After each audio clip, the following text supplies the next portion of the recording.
দিনজোৰা কাৰ্যসূচীৰে আজি অসমত উপস্থিত হ'ব কেন্দ্ৰীয় গৃহমন্ত্ৰী অমিত শ্বাহ কিন্তু ঘন কুঁৱলীৰ বাবে এতিয়ালৈকে অমিত শ্বাহৰ বিমানে অৱতৰণ কৰিব পৰা নাই বৰঝাৰ বিমানবন্দৰত দেওবাৰে নিশাৰ যাত্ৰাও বাতিল কৰিব লগা হৈছিল কেন্দ্ৰীয় গৃহমন্ত্ৰীগৰাকীৰ ঘন কুঁৱলীৰ বাবে পুৱা প্ৰায় 10:30 বৰঝাৰ বিমানবন্দৰত অমিত শ্বাহ উপস্থিত হোৱাৰ কথা আছিল যদিও কুঁৱলীৰ বাবে অৱতৰণত কিছু বিলম্ব হোৱাৰ সম্ভাৱনা কিন্তু প্ৰবল নতুন দিল্লীৰ বিমানবন্দৰৰ পৰা বিমান উৰণত জটিলতাৰ বাবে দেওবাৰে নিশা গুৱাহাটীত উপস্থিত হোৱা নাছিল কেন্দ্ৰীয় গৃহমন্ত্ৰীগৰাকী আজিও নতুন দিল্লী তথা মহানগৰীত ঘন কুঁৱলীৰ আস্বাদনৰ বাবে বিমান উৰণ আৰু অৱতৰণত কিছু বিলম্ব হোৱাৰ সম্ভাৱনাই দেখা দিছে ফলত গৃহমন্ত্ৰীগৰাকীৰ দিনটোৰ কাৰ্যসূচী নিৰ্ধাৰিত সময়তকৈ কিছু হালহলনি হোৱাৰ সম্ভাৱনা প্ৰকট হৈ পৰিছে উল্লেখযোগ্য যে বটদ্ৰৱাৰ মহাপুৰুষ শ্ৰীমন্ত শংকৰদেৱৰ আবিৰ্ভাৱ ক্ষেত্ৰ উদ্বোধন কৰিব কেন্দ্ৰীয় গৃহমন্ত্ৰীগৰাকীয়ে এই ভ্ৰমণকালতেই খানাপাৰাত নিৰ্মাণ কৰা জ্যোতি বিষ্ণু প্ৰেক্ষাগৃহৰ উদ্বোধন কৰিব কেন্দ্ৰীয় গৃহমন্ত্ৰীগৰাকীয়ে ইফালে মহানগৰীৰ আৰক্ষী আয়ুক্ত কাৰ্যালয়ৰ নতুন ভৱনো উদ্বোধন কৰিব অমিত শ্বাহে 222 কোটি টকা ব্যয় সাপেক্ষে নিৰ্মাণ কৰি তোলা হৈছে মহাপুৰুষ শ্ৰীমন্ত শংকৰদেৱৰ জন্মস্থান বটদ্ৰৱা প্ৰকল্প 182 কোটি টকা ব্যয়েৰে নিৰ্মাণ কৰা হৈছে জ্যোতি বিষ্ণু আন্তৰ্জাতিক প্ৰেক্ষাগৃহ আজি বটদ্ৰৱা ভ্ৰমণৰ পূৰ্বে বৰাগাঁৱৰ শ্বহীদ স্মাৰক ক্ষেত্ৰত শ্বহীদলৈ শ্ৰদ্ধাঞ্জলি জ্ঞাপন কৰিব কেন্দ্ৰীয় গৃহমন্ত্ৰীগৰাকীয়ে আৰু কেন্দ্ৰীয় গৃহমন্ত্ৰীগৰাকীৰ এই অসম ভ্ৰমণ কালিয়ে আছিল যেহেতু তেখেত কালি নিশাৰ ভাগতে অৱতৰণ কৰাৰ কথা আছিল তাৰ পিছত তেখেতে আজিৰ দিনটোত বহুকেইটা কাৰ্যসূচীত অংশগ্ৰহণ কৰাৰ কথা আছিল কিন্তু আজি এতিয়ালৈকে তেখেতৰ বিমানে অৱতৰণ কৰিব পৰা নাই দিল্লীৰ পৰা বিমানে উৰণ সম্পন্ন কৰিব পৰা নাই কাৰণ সমগ্ৰ দেশতেই এতিয়া শীতৰ প্ৰকোপ আৰু ঘন কুঁৱলী পৰিছে দিল্লীতেই হওক বা গুৱাহাটীতেই হওক ঘন কুঁৱলীৰ আচ্ছাদনৰ বাবে কালি নিশাৰ ভাগৰ বিমান অৱতৰণৰ সেই গোটেই কাৰ্যসূচী বাতিল কৰা হ'ল আজি পুৱাৰ ভাগত তেখেত আহি পোৱাৰ কথা আছিল কিন্তু পুৱাৰ ভাগতো সেই কাৰ্যসূচী ক্ৰমান্বয়ে বিলম্ব হৈ গৈছে কাৰণ এতিয়াও ঘন কুঁৱলীয়ে গোটেই চাৰিওফাল আৱৰি ৰাখিছে গুৱাহাটী মহানগৰীত যাৰ বাবে এই পৰ্যন্ত সেই বিমান অৱতৰণৰ গোটেই যিটো প্ৰক্ৰিয়া সেই সম্ভৱ কৰিব পৰা হোৱাগৈ নাই সেইবাবে দিল্লীৰ পৰা কেন্দ্ৰীয় গৃহমন্ত্ৰীগৰাকীৰ যি বিমানৰ উৰণ সেই উৰণ এতিয়ালৈকে সম্পন্ন হোৱা নাই আমি আপোনালোকক জনাইছোঁ যে আজি প্ৰথমে বিমানবন্দৰত অৱতৰণ কৰাৰ পিছত বৰাগাঁওস্থিত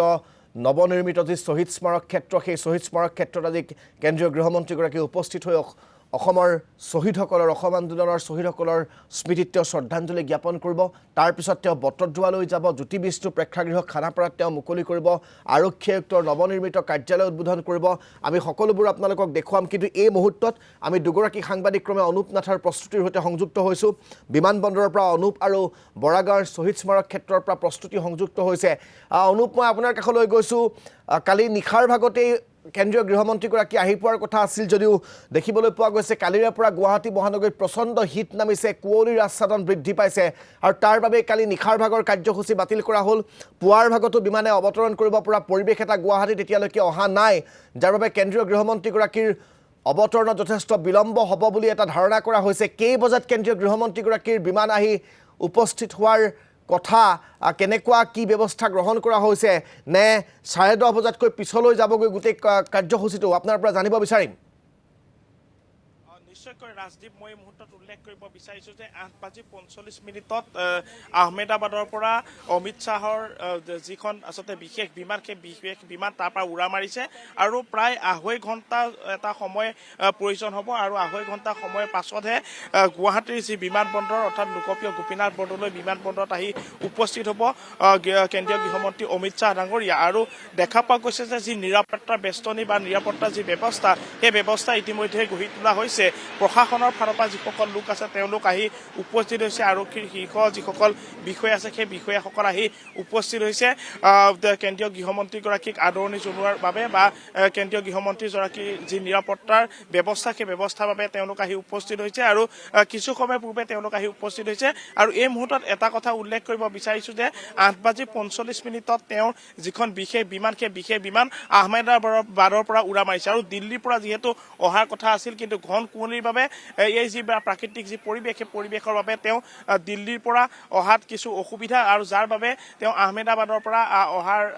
আহিব লগা হৈছে গতিকে এটা কথা উল্লেখ কৰিব বিচাৰিছোঁ যে প্ৰায় 11 বাজি বা 11:15 তেওঁ বা 11:30 বজাতহে তেওঁ আহি অৱতৰণ কৰিব তেওঁৰ বিমান গতিকে তাৰ পাছতহে তেওঁ আচলতে প্ৰথমে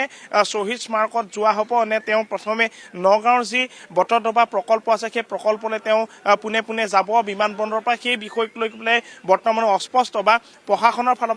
ফালৰ পৰা কোনো ধৰণৰ বৰ্তমানো থিৰাংকৈ আচলতে ক'ব পৰা নাই বা জনোৱা নাই বৰ্তমানো গতিকে এটা কথা ক'ব লাগিব যিহেতু তিনিটাকৈ যি বিশেষ প্ৰকল্পৰ উদ্বোধনীৰ কাৰণে তেওঁ যিহেতু আহিছে অসম ভ্ৰমণ কৰিব বা অসমত তেওঁ ভৰি দিব গতিকে আটাইকেইটা যি প্ৰকল্প আছে সেই প্ৰকল্পৰ শুভ উদ্বোধনী কৰিব এগৰাকী কেন্দ্ৰীয় গৃহমন্ত্ৰী অমিত শ্বাহ ডাঙৰীয়াই আৰু কালি নিশাৰ ভাগতে যিহেতু আহি উপস্থিত হোৱাৰ কথা আছিল 11 বজাত দলীয় কৰ্মকৰ্তা বা যিসকল সদস্য আছে সেই সদস্যসকল আহি উপস্থিত হৈছিল বিমানবন্দৰত কেন্দ্ৰীয় গৃহমন্ত্ৰীগৰাকীক আদৰণি জনোৱাৰ বাবে বা আদৰি নিয়াৰ বাবে কিন্তু দেখা পোৱা গ'ল যে কালি যিহেতু তেওঁ যি বিমান যাত্ৰা সেই বিমান যাত্ৰা তেওঁ বাতিল কৰা হৈছিল ঘন কুঁৱলীৰ বাবে আৰু পুৱাৰ ভাগত তেওঁ আহি উপস্থিত হোৱাৰ কথা আছিল প্ৰায় 10 বজাত কিন্তু 10 বজাতো আচলতে সম্ভৱ নহ'ব আৰু যাৰ বাবে প্ৰায় 11 বাজি বা 11:30 বজাতহে তেওঁৰ যি বিমান সেই বিমান আহি পোৱাৰ এটা সন্দেহ প্ৰকাশ কৰিব বা তেওঁ সম্ভাৱনা বুলি বৰ্তমান ক'ব পাৰি গতিকে এক প্ৰকাৰে যি নিৰাপত্তা বেষ্টনী বা এই নিৰাপত্তাৰ দিশটো এনেধৰণে দেখা পোৱা গৈছে যে আৰক্ষীৰ শীৰ্ষ বিষয়াসকল আহি উপস্থিত হৈছে সমান্তৰালকৈ প্ৰশাসনৰ লোকসকল আহি উপস্থিত হৈছে কিন্তু বৰ্তমানো দেখা পোৱা গৈছে যে যিসকল দলীয় কৰ্মকৰ্তা আছে বা দলীয় সদস্য আছে তেওঁলোক বৰ্তমানো আহি উপস্থিত হোৱা নাই কিয়নো যথেষ্ট যিহেতু পলম হ'ব প্ৰায় 2 ঘণ্টাৰ প্ৰয়োজন হ'ব বৰ্তমান সময়ৰ পৰা গতিকে এই যথেষ্ট সময় যিহেতু বিলম্ব হ'ব গতিকে বিলম্ব হোৱাৰ বাবে কাৰ্যসূচী কিছু পৰিৱৰ্তন হ'ব নেকি বা কাৰ্যসূচী তেওঁ সূচী আছে সেই সূচীৰ কিছু পৰিৱৰ্তন হ'ব নেকি বা সাল সলনি হ'ব নেকি সেয়া কিন্তু বৰ্তমান স্পষ্টকৈ উল্লেখ কৰা নাই গতিকে মুখ্যমন্ত্ৰীগৰাকীয়েও যিহেতু বৰ্তমানলৈকে কোনো ধৰণৰ তেওঁ প্ৰতিক্ৰিয়া বা কোনো ধৰণৰ তেওঁ মন্তব্য কৰা নাই বা তেওঁ সদৰি কৰা নাই এই বিষয়ে যে কোনটো কাৰ্যসূচী প্ৰথমে কৰা হ'ব নগাঁৱলৈ পোনে পোনে যি বিমানবন্দৰ সেই বিমানবন্দৰৰ পৰা নগাঁৱলৈ পোনে পোনে যোৱা হ'ব নে প্ৰথমে শ্বহীদসকলক তেওঁ স্মৰণ কৰি তাৰ পাছত তেওঁ নগাঁও যি প্ৰকল্প আছে বা যি বটদ্ৰৱা প্ৰকল্প আছে সেই বটদ্ৰৱা প্ৰকল্পত গৈ তেওঁ উপস্থিত হ'ব এই গোটেই বিষয়খিনি আচলতে বৰ্তমান অস্পষ্ট হৈ আছে গতিকে এটা কথা এই মুহূৰ্তত উল্লেখ কৰিব বিচাৰিছোঁ যে প্ৰায় 11:30 বজা বা 11:15 আহি তেওঁ যিখন বিশেষ বিমান আছে সেই বিমানখন আহি উপস্থিত হ'ব বা বিমানখনে অৱতৰণ কৰিব লোকপ্ৰিয় গোপীনাথ বৰদলৈ বিমানবন্দৰত আৰু 8:45 যিখন বিমান আছে তেওঁৰ যিখন বিমান আছে সেই বিমানখন আহমেদাবাদৰ পৰা উৰা মাৰিছে গতিকে যিসকল প্ৰশাসনৰ লোক আছে বা নিৰাপত্তা বেষ্টনীটো মই এবাৰ দেখুৱাৰ বাবে বা দেখাবলৈ আহ্বান জনাইছোঁ ভিডিঅ' জাৰ্নেলিষ্ট হেমন্ত শৰ্মা আছে হেমন্ত শৰ্মাই দেখুৱাইছে যে প্ৰশাসনৰ লোকসকল আহি উপস্থিত হৈছে কিছু সময় পূৰ্বে আৰু বৰ্তমান কিন্তু দলীয় যিসকল কৰ্মকৰ্তা আছে বা যিসকল সদস্য আছে বা বিষয়া আছে সেই বিষয়াসকল কিন্তু বৰ্তমানো আহি পোৱা নাই কিছু সময় পাছতে হয়তো তেওঁলোকো আহি উপস্থিত হ'ব এগৰাকী যি কেন্দ্ৰীয় গৃহমন্ত্ৰী সেই গৃহমন্ত্ৰীক আদৰণি জনোৱাৰ বাবে গতিকে যথেষ্ট সময় বৰ্তমানো আছে প্ৰায় 2 ঘণ্টাৰ প্ৰয়োজন হ'ব বা 2 ঘণ্টাৰো অধিক সময় প্ৰয়োজন হ'ব